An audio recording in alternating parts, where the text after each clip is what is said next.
a igreja, casa de oração. Isso está no Mateus 21, 13. E Jesus fala o seguinte, presta atenção. Mateus 21, 13.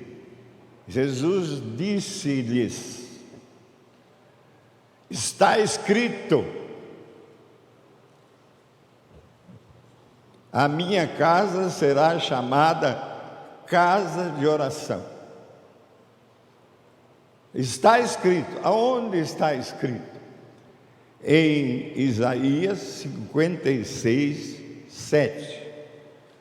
Em Isaías 56, 7. Está escrito: a minha casa será chamada casa de oração para todos os povos. Pergunto, nós, como igreja do Senhor Jesus, somos chamados de casa de oração? É uma pergunta. Aí eu vou melhorar a pergunta para você responder. Nós seremos chamados de casa de oração? De acordo com a palavra? A minha casa será chamada. Aliás, eu vou ler o versículo inteiro no Isaías 56, 7. Também os levarei ao meu santo monte e os alegrarei na minha casa de oração. Os seus holocaustos e os seus sacrifícios serão aceitos no meu altar, porque a minha casa será chamada casa de oração para todos os povos. Se ainda nós não estamos sendo chamados de casa de oração, Deus está falando aqui que nós seremos chamados de casa de oração. Amém.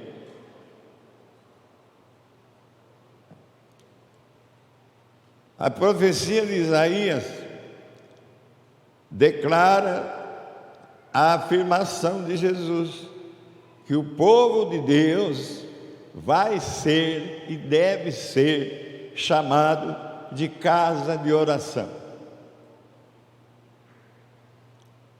Tanto agora, aqui no mundo, como vai ser após o arrebatamento. Quer dizer, seremos chamados casa de oração, tanto agora na igreja, corpo de Cristo, como na era vindoura. E aliás, aí é que nós temos que prestar atenção, porque nós estamos na iminência do arrebatamento. Então é preciso que cada crente conheça o que a palavra adverte para esse tempo. Para sermos chamados de casa de oração, envolve muito mais do que ter reuniões de oração.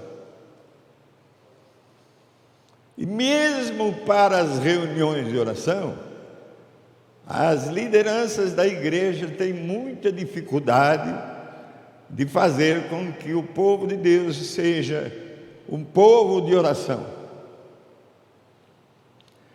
Envolve o estabelecimento de uma cultura de oração. Aí, para você perguntar para mim o que é cultura de oração, eu anotei aqui hoje no meu computador. Cultura de oração é um padrão de comportamento de oração. Não é só vir à reunião de oração, é uma vivência natural, diária. Olha, para não dizer simplesmente diária, nas 24 horas, os 7 dias da semana.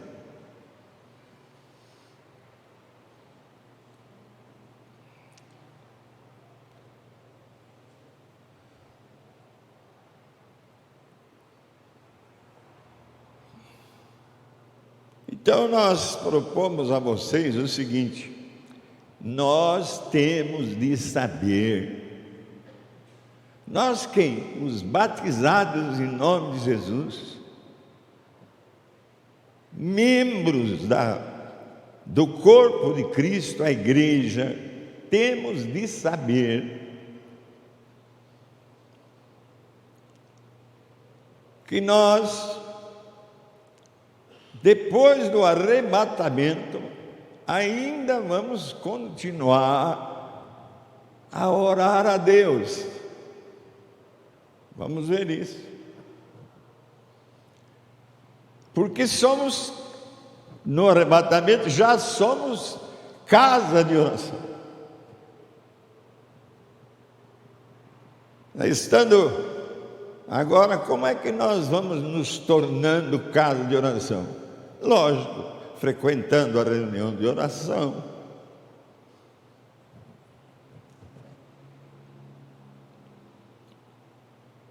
os cultos de louvor, como eu ouvi você adorando a Deus e cantando a Deus hoje aqui, e as letras dos cânticos favorecendo a adoração. Então nós podemos orar às terças-feiras e adorar aos domingos. Está certo isso? Não. Nós podemos orar às terças-feiras e adorar nas terças-feiras. E nos domingos nós podemos cantar adorando o Senhor e orar a Deus. Porque em primeiro lugar, eu pus aqui, o primeiro tema que eu ia falar é o seguinte, preste atenção: a centralidade da adoração e da oração no plano de Deus. Vou repetir: a centralidade da intercessão e da adoração nos planos de Deus. As duas coisas para Deus têm que andar juntas. Vamos ver isso, a centralidade da adoração e da oração no plano de Deus. O Espírito Santo, irmão, quer estabelecer uma cultura de oração integrada com a adoração na igreja. A adoração e a oração estão entre as poucas coisas que podemos fazer, tanto agora como faremos para sempre, após o arrebatamento. É bíblico. A oração e a adoração sempre estiveram no centro dos propósitos de Deus. As Escrituras enfatizam a centralidade e a importância da oração. Por exemplo, a história humana, na verdade, começou numa reunião de oração. Você vai lá no Éden, o Senhor Deus fazia questão de, na virada do dia, estar com a futura igreja. Não havia pecado. Houve o pecado. Deus veio para o culto no Éden e o casal fugiu. O que impede nós de sermos povo de oração é o pecado. No Éden era garantia de que Deus se faria presente, porque fez-se presente todos os dias na virada do dia. Mas Deus veio e eles já não estavam escondidos por causa do pecado. A oração e a adoração sempre estiveram no centro dos propósitos de Deus. As Escrituras enfatizam a centralidade e a importância da oração. Por exemplo, a história humana, na verdade, começou numa reunião de oração no Jardim do Éden e numa reunião de oração no Monte Sinai. Quer dizer, começou com o casal, com uma reunião de oração, e com o povo, com a nação, no monte.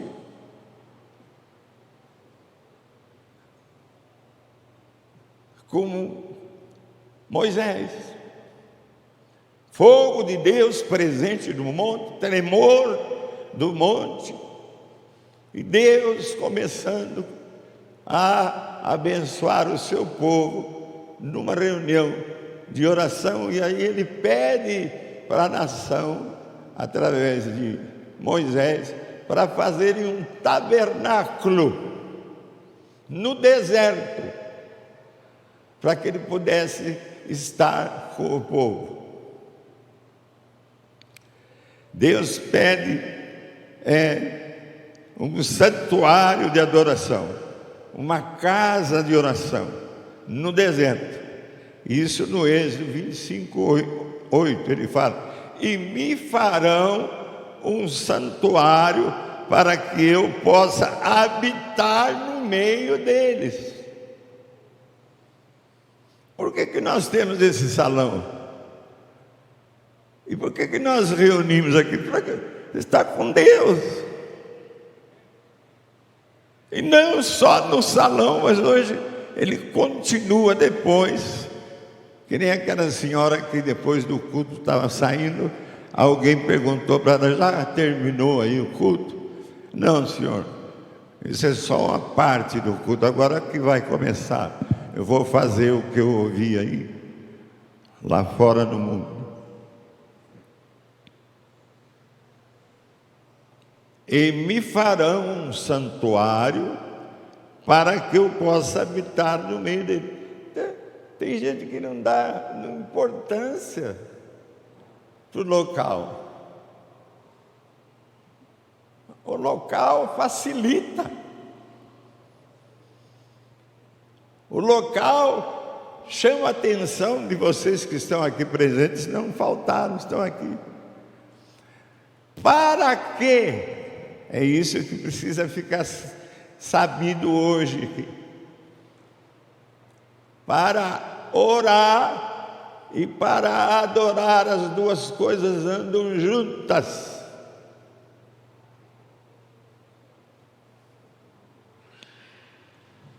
O próprio Jesus começou o seu ministério numa reunião de oração, lá no monte. Foi levado pelo Espírito, e até com jejum, e termina o seu ministério numa reunião de oração no Getsemane. Ele levou os presbíteros para juntos orarem, e orou sozinho, insistia e continuou a orar sozinho. É difícil para nós participar de reuniões de oração. Naquele momento, os discípulos deviam entender que era preciso estar junto. Não entenderam.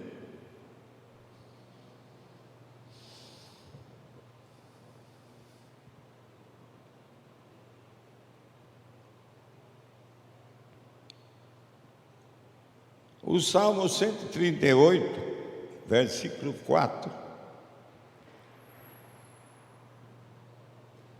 E o Salmo 148, versículo 11. Vejamos. Como outros versos bíblicos, confirmam que toda a terra adorará a Jesus.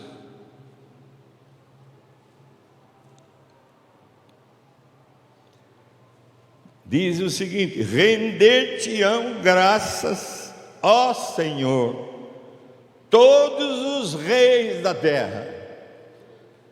É Bolsonaro, é Trump, é a rainha, todos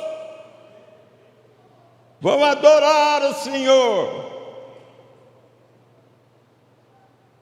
render-te-ão graças, todos os governadores, os reis da terra, quando ouvirem as palavras da tua boca.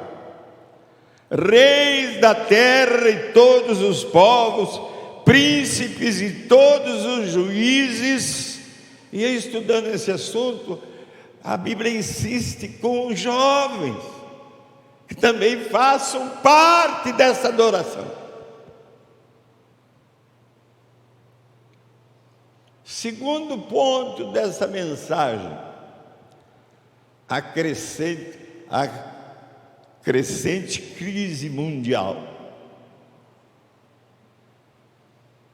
Olha, eu já morei nos Estados Unidos, é um país super abençoado, mas faltava já muita coisa.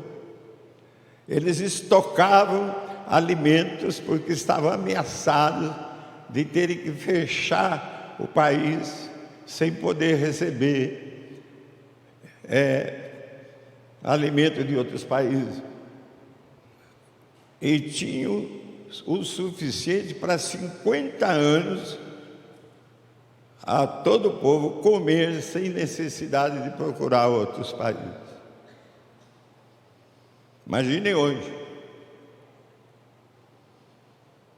A identidade da igreja como a casa de oração é significativa, e o Senhor deseja usar a igreja que ora como instrumento para liberar bênção às nações.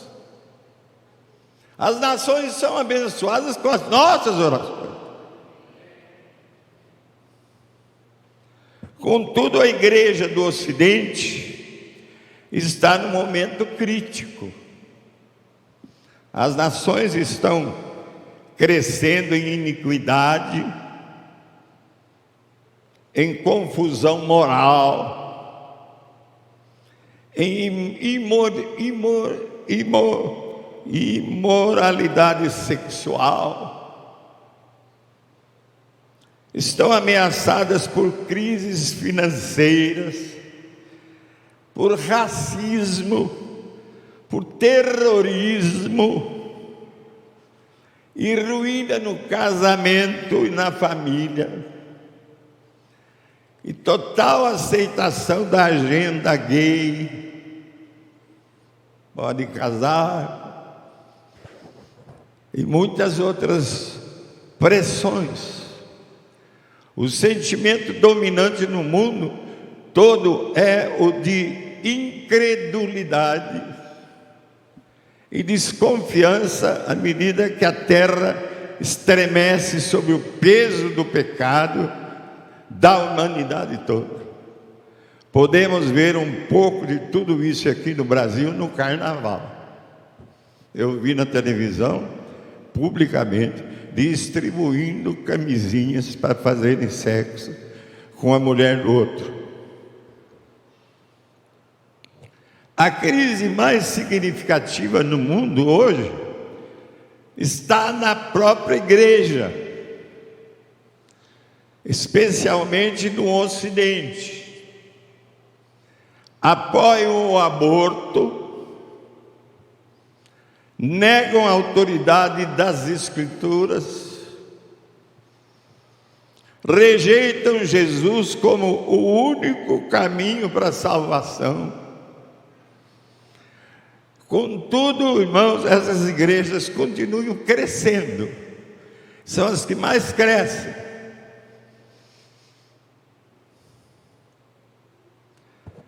O Salmo 2 e Isaías 24 diz o quê? Vamos no Salmo 2. Porque se enfurecem os gentios e os povos imaginam coisas vãs. Os reis da terra se levantam e os príncipes conspiram contra Deus e contra o seu ungido, dizendo: rompamos os seus laços, sacudamos para longe de nós as suas algemas. preparam seus ardis e, unidos, irmãos, conspiram contra o Senhor e contra o seu Cristo, proclamando: façamos em pedaços os seus laços, sacudamos para longe de nós os seus vínculos. Aí Deus dá uma palavra forte aí no Salmo 2, e Ele me disse: tu és o meu filho, eu hoje te gerei, pede-me e eu te darei as nações como herança, e as extremidades da terra por tua possessão. Finalmente quem vai mandar é Jesus. Eles querem, irmãos, remover da sociedade a influência da palavra de Deus.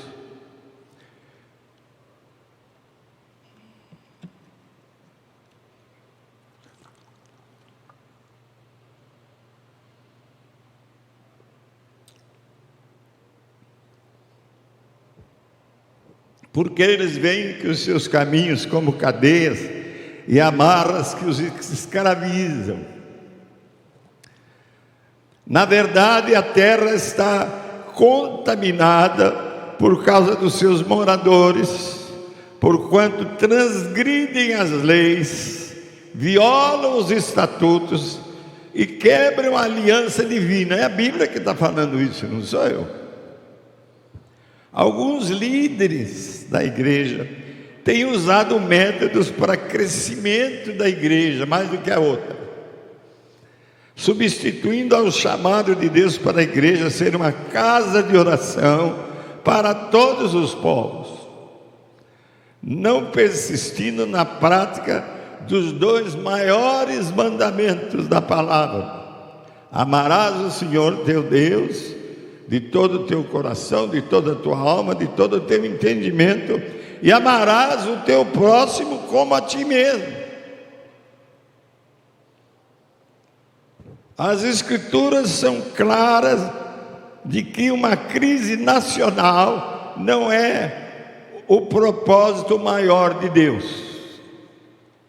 O seu desejo é que o seu povo ande no relacionamento com Ele. Como? Resumo: adorando e orando, agora e depois do arrebatamento.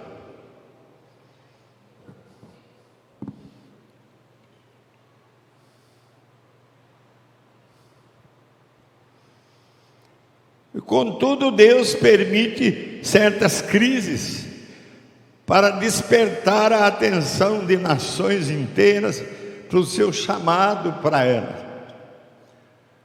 Deus está chamando as nações. Terceiro ponto: nossa oração diante do trono de Deus. Nunca falei isso. Nossa oração diante do trono de Deus. Há vários trechos da Bíblia que apresentam o trono de Deus. E o que mais eu leio é aquela de Isaías 6. Mas, irmãos, tem um no capítulo 4 de Apocalipse que é tremenda. Capítulo 4, versículo 16. Acheguemo-nos, portanto, confiadamente junto ao trono da graça, a fim de recebermos misericórdia e acharmos graça para socorro em ocasião oportuna. Que privilégio! Acho que eu vou repetir esse versículo. Acheguemo-nos, portanto, está falando para nós aqui.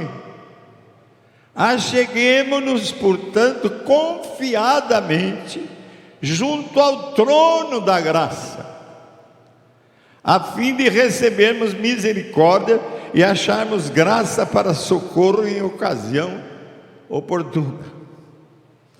Que privilégio maravilhoso que meros mortais como nós possam aproximar-se do trono de Deus que governa o universo e espera que peçamos ajuda. Somos fortalecidos em nossa vida de oração, aprendendo sobre aquele a quem oramos, incluindo o lugar em que ele habita e o cenário majestoso que o circunda, porque isso revela a sua beleza de uma maneira única. Quando entendemos que ele é, o nosso relacionamento com ele se aprofunda e a nossa mente é renovada pela verdade, e a maneira como oramos muda tudo. A oração torna-se muito mais agradável e, portanto, mais duradoura, aproximando-nos do trono, vendo toda a beleza de Deus no seu trono. Capítulo 4 de Apocalipse. E em vez de pronunciar as nossas palavras para o ar, como nós oramos, orar num vácuo mental, concentramos a nossa mente na descrição do trono de Deus, feita pelo apóstolo João em Apocalipse 4. A majestosa beleza do trono de Deus Pai, revelada a João no exílio na ilha de Patmos, é a mais clara e mais detalhada descrição do trono de Deus na Bíblia. Podemos concentrar nossa mente no trono de Deus quando estivermos orando e adorando às terças-feiras e aos domingos. Em nossas orações também particulares, todos os que desejam crescer em oração colherão benefícios de um estudo e de uma meditação assim.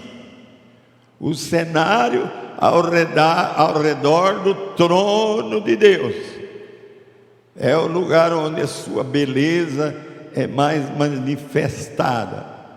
Que o Espírito Santo nos conduza a um entendimento maior da verdade sobre Deus, o Pai.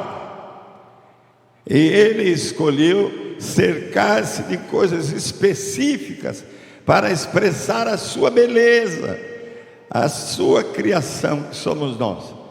A sua corte real é o lugar máximo de honra, majestade, força, poder, beleza. Salmo 96, verso 6. Glória e majestade estão diante dele, força e formosura no seu santuário.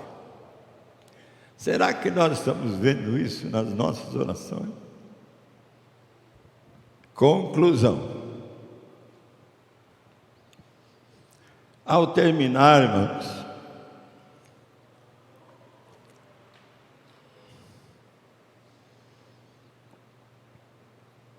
eu quero lembrar-lhes que o povo de Deus deve ser um povo de oração, para vir ser chamado de casa de oração,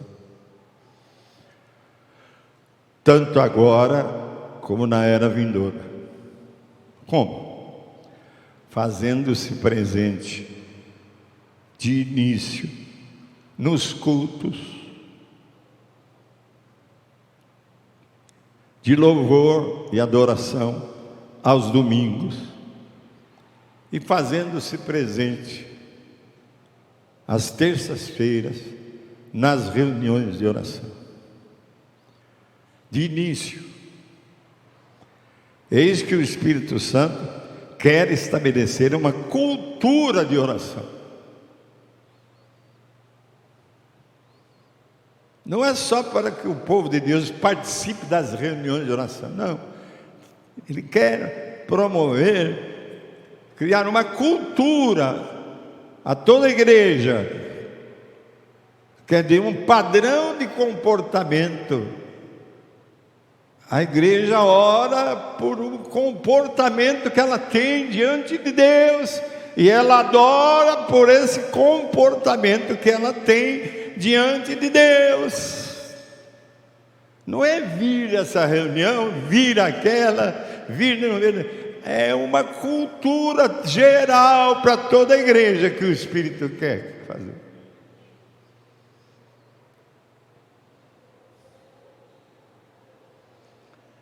Não só agora, aqui no mundo, mas também para depois do arrebatamento. Vamos continuar, e cantamos isso aqui hoje, num cântico que o Milão pôs. Adoraremos por 10 milhões de anos, cantamos hoje, a gente nem repara, mas 10 milhões, milhões e milhões depois do arrebatamento, continuaremos a adorar o nosso Deus, e orar ao nosso Deus, e a invocá-lo, e a interceder diante dele. É bíblico.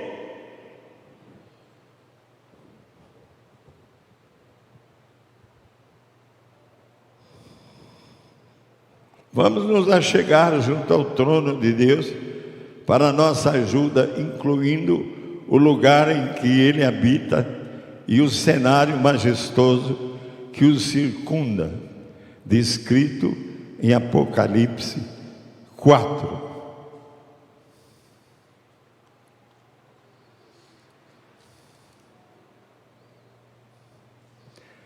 Apocalipse 4, visão do trono de Deus. Depois dessas coisas, o João está falando. Depois destas coisas olhei, e eis não somente uma porta aberta no céu, como também a primeira voz que ouvi, como de trombeta ao falar comigo, dizendo: sobe para aqui e te mostrarei o que deve acontecer depois destas coisas. E agora vem a descrição. E esse que se acha sentado, quem é que se acha sentado no trono? Deus o Pai. E esse que se acha sentado é semelhante no aspecto à pedra de jaspe e de sardônio, e ao redor do trono há um arco-íris semelhante no aspecto à esmeralda. Viu a beleza?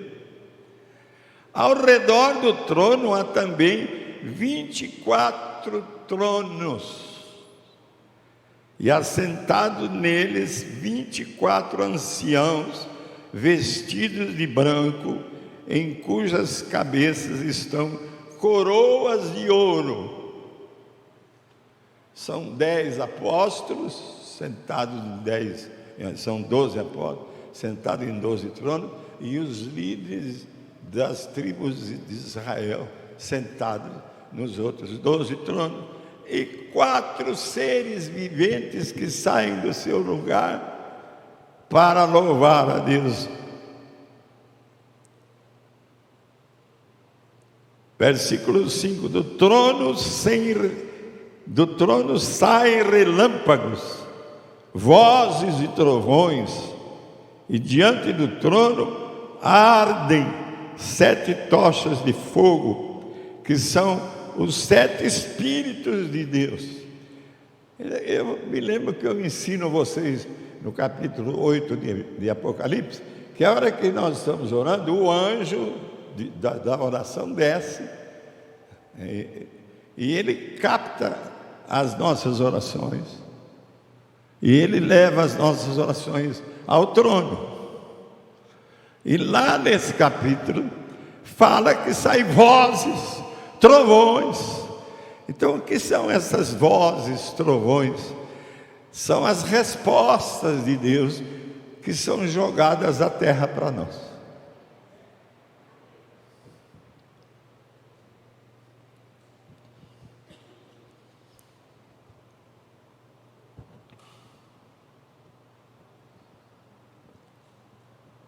Pois temos esse privilégio, como meros mortais, mas como parte do povo de Deus, como parte do povo de oração, como parte da casa de oração, podemos nos aproximar do trono, onde esse que se acha sentado é semelhante no aspecto à pedra de jaspe e de sardônio. O que é jaspe? Na época em que foi escrito, era o diamante, a pedra mais linda, que brilha mais. E o que é sardônio? São os ardentes desejos. Quer dizer, o jaspe retrata o seu esplendor, o esplendor de Deus, e o sardônio, os seus ardentes desejos, que nós estamos expondo aqui, os desejos de Deus, para que sejamos uma casa de oração, parte dela. Do trono saem relâmpagos, vozes e trovões, e é difícil explicar. Eu tive que ir à Bíblia e escrever aqui esses relâmpagos e trovões, não a fúria da natureza, mas o ardente, a ardente tempestade de justa fúria por vir do temível e poderoso Deus sobre o mundo pecador. Isso está anotado no 8, versículo 5, no 11, versículo 19, no 16, versículo 18 de Apocalipse, mas eu não vou ler tudo, porque passa da hora. Os 7 Espíritos de Deus, irmãos, que falam 4, é igrejas que se encontram na Ásia, aquelas descritas no Apocalipse. As 7 igrejas, pode ser isso, pode também não ser. Tanto é que eu ponho aqui, se não é, pode ser uma referência à profecia de Isaías concernente ao sétuplo ministério do Espírito Santo. Você sabe que o Espírito Santo tem 7 ministérios, e eu procurei na palavra, corri para ver se, e anotei aqui sem conferir, a obra do Espírito Santo. O Espírito Santo convence. Se você não tem o Espírito Santo, você não é uma pessoa convencida da salvação, nem do que você está ouvindo para fazer. O Espírito é quem convence. O Espírito aplica o que você ensina à vida. O ensino, o Espírito Santo, o batismo do Espírito Santo nos une a Cristo. O Espírito Santo glorifica.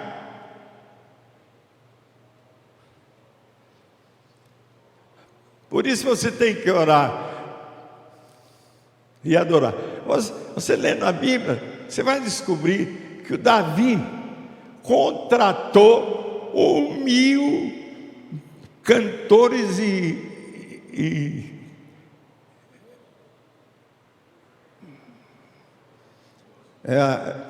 instrumentistas.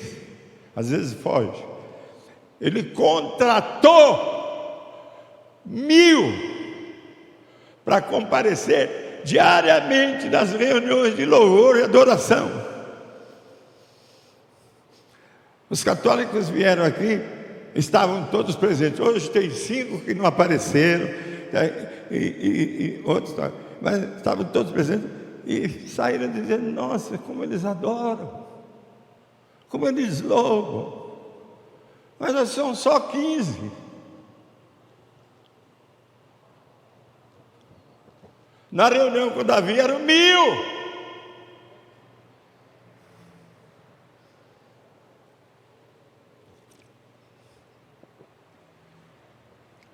Não é importante a adoração e a oração. Senão ele não precisava de 1.000. É uma opinião minha. E 2, mais provavelmente é uma referência ao candeeiro com 7 lâmpadas, aquele candeeiro bonito que a gente compra quando vai a Israel, nem sabe o que era. Pode ser aquilo, e pode ser a plenitude do Espírito Santo descrito em Isaías 11:2. Pena que não há tempo para a gente discutir e pôr esses versículos em pauta para discuti-los. E aí a Bíblia, essa tradução, esse comentário é de uma Bíblia que o Milão me deu. De outra Bíblia, é aquela Bíblia King James, fala assim: relâmpagos, trovões e vozes, vindo da parte de Deus do trono, representam a primeira menção em Apocalipse do fenômeno que se intensifica e se derrama do céu à terra como parte do justo julgamento de Deus. Os 7 espíritos que estão diante do seu trono pode se referir aos anjos das 7 igrejas, os pastores. Há outros anjos vistos no livro, ou a plenitude do Espírito, descrito em Isaías 11:2. E o Salmo 96:6 diz: glória e majestade estão diante dele, força e formosura no seu santuário.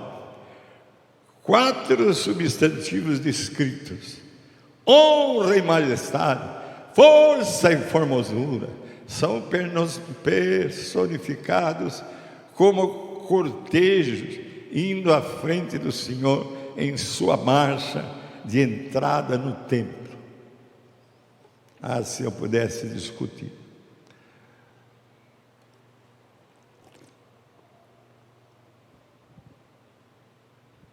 Terminando, os olhos de Jesus como uma chama de fogo.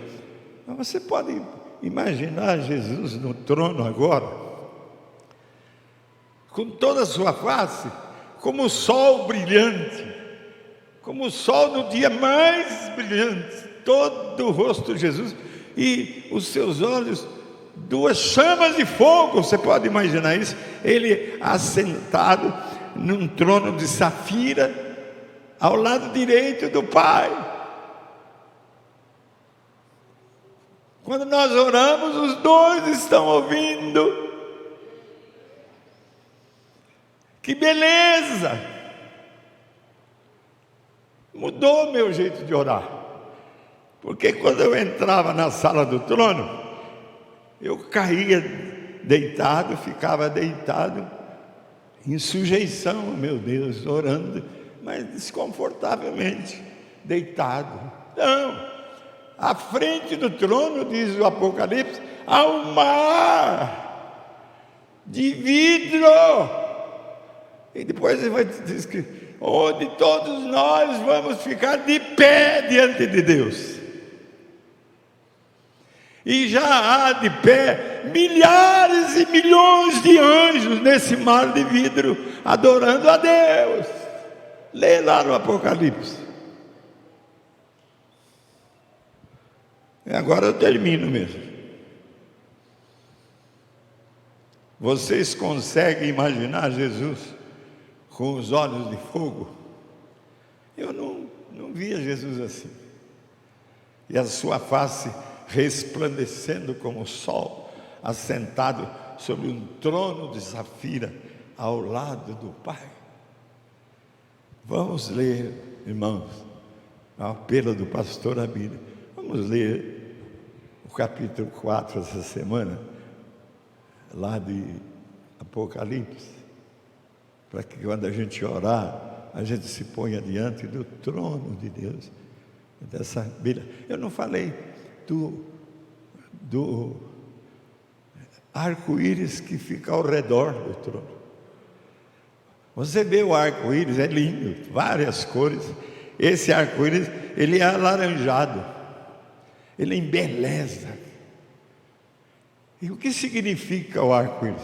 Para mim é misericórdia, porque ele destruiu o mundo com água e pôs o arco-íris para garantir que não vai destruir mais o mundo. É a misericórdia para mim. Termino. Vamos ler o capítulo 4. É o apelo que eu faço.